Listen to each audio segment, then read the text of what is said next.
During my medical studies, the structure that interested me most was the human bone. The human bone is the most optimized structural material. It is a tube with a very hard and strong outside, and it is filled with a lightweight sponge. And if you look at this sponge on a microscopic level, it is made up of so-called trabeculae, which are columns, very small columns that adjust continuously according how we use this specific bone. Like if we start running, the trabeculae inside our legs will adjust to the force of the running. If we stop running, it will slowly change again. There is no waste in nature. If we don't need something, it disappears. And if we need something, it is built up. Just like muscles get bigger when you train them, and when not, you use them. And so this kind of understanding, when you fix a bone, you have to understand the structural component of the inside, how to put things together so they will be strong. And bamboo is very similar to the human bone. It has a tubular outside structure, and it is a very flexible but strong material.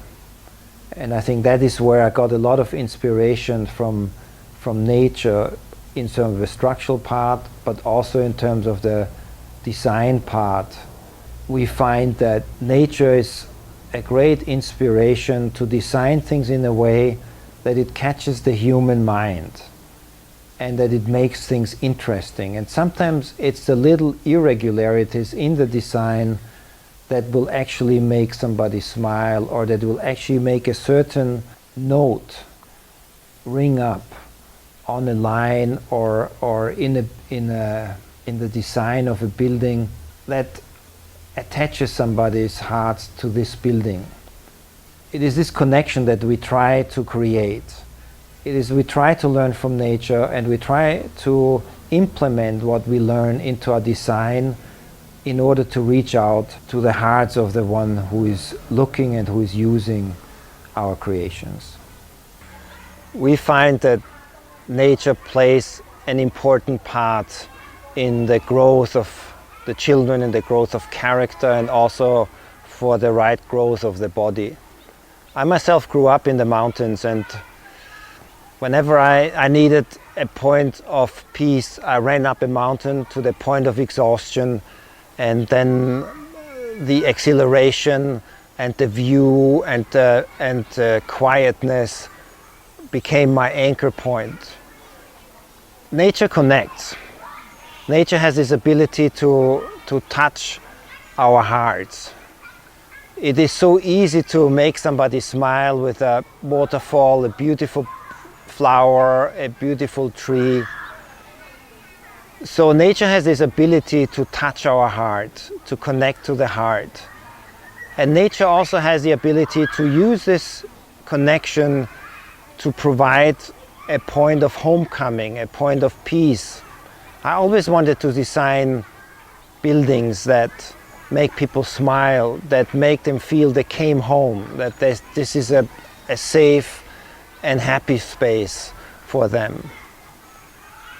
So I see that nature is very important to provide this connection for people, especially people from the city who have never touched the earth, who have never gone barefoot, to have this opportunity to connect to something else than their mobile phones and to then the Wi-Fi.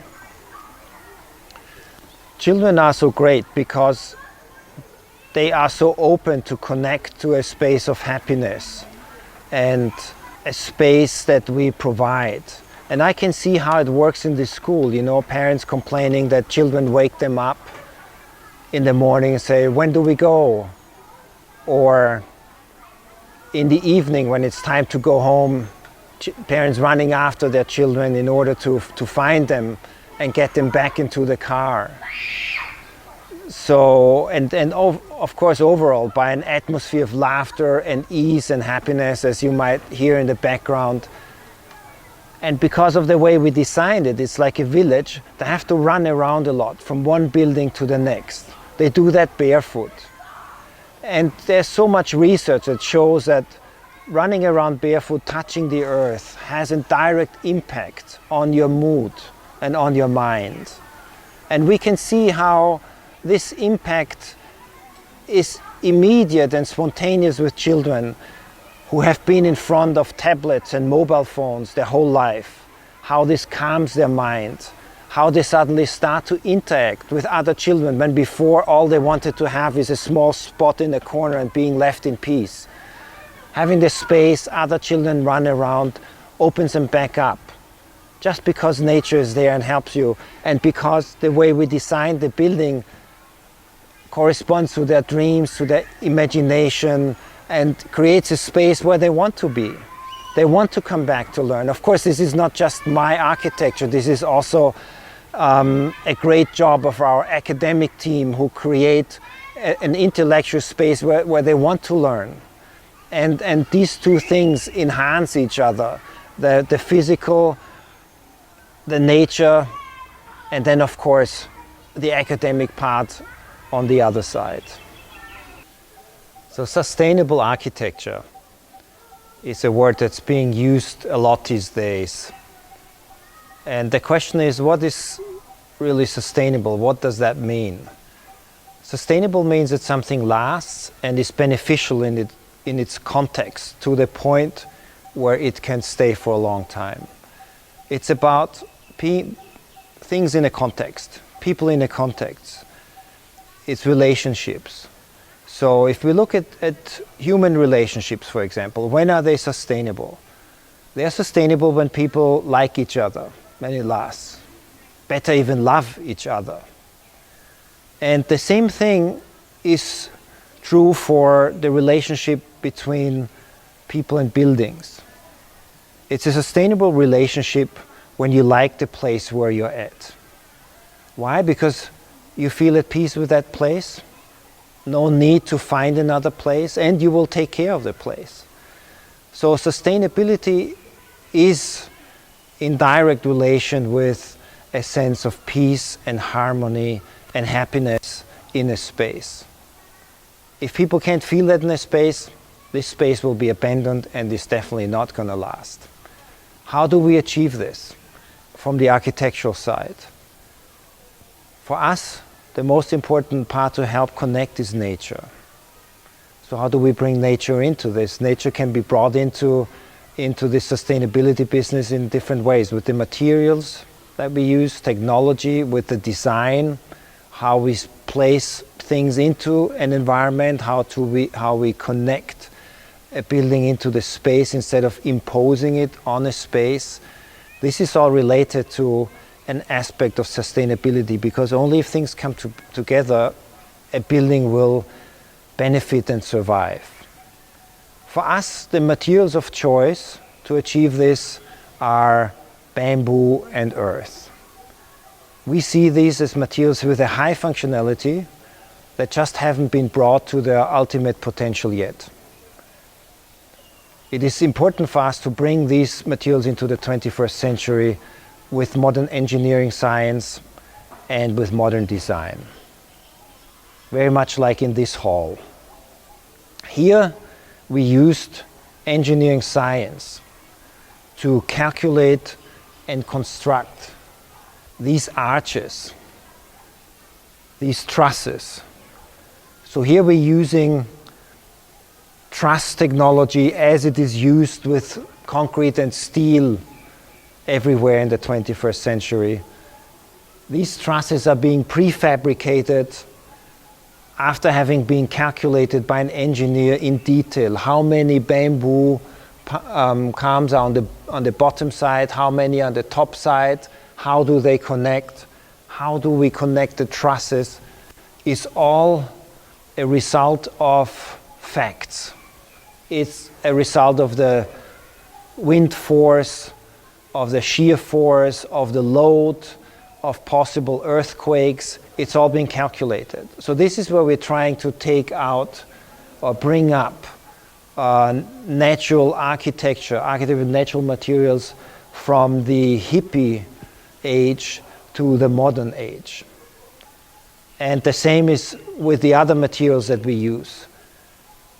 We bring what we do to universities to test for load, for shear force, and then we try to design it in a way like here that creates a big open space that has light. At the same time, we use natural ventilation with spaces with an open space on the top. Hot air goes up and goes out. We bring in natural light with openings on the side.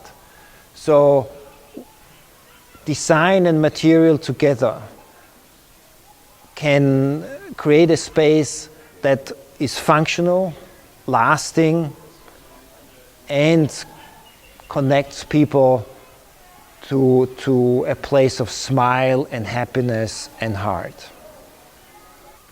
So when we sell our sustainable architecture to clients, we always focus on design and functionality first. The green aspect is only the icing on the cake, because if we start with the green part, we are automatically put into the box of the green freaks and not taken really seriously. But even though the green part is only the icing on the cake, it is a very important icing for this planet and also for our hearts. Why? Because bamboo, for example, is the only material in this world that absorbs carbon during its production process. Production process, of course, meaning growth in the bamboo fields. So when the bamboo finishes its growth, it had absorbed carbon. The more bamboo we use in a building, the more carbon we have absorbed from the atmosphere. That means a building like this, in the end, actually has a negative carbon footprint. That means after finishing this incredible building, we have reduced the carbon load in the atmosphere and not increased it, which is completely opposite as if we would have used steel. Steel would have used carbon during production, during transportation, and then also, of course, when it falls apart. Whereas this here, when it falls apart, back to nature.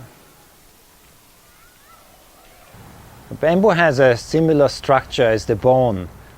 It's a tubular structure with a hard outer shell that is regularly reinforced by these nodes. So it becomes a very strong tube. In structural architecture, a tube is the strongest structure that you can have, and it's reinforced and at the same time super lightweight. But pound for pound, the tensile strength is higher than steel's. And in terms of load bearing, it has the same capability as hardwood. So it's a very functional material. The main problem with bamboo is its image. Mainly in the tropics, where people grow up with bamboo, for them bamboo has a bad image as poor man's timber. They think it doesn't last long, it is weak, the insects will eat it. And that is true if you choose it wrong. Because bamboo in its early years is full of sugar and has very little fibers. So in its early years, it is food.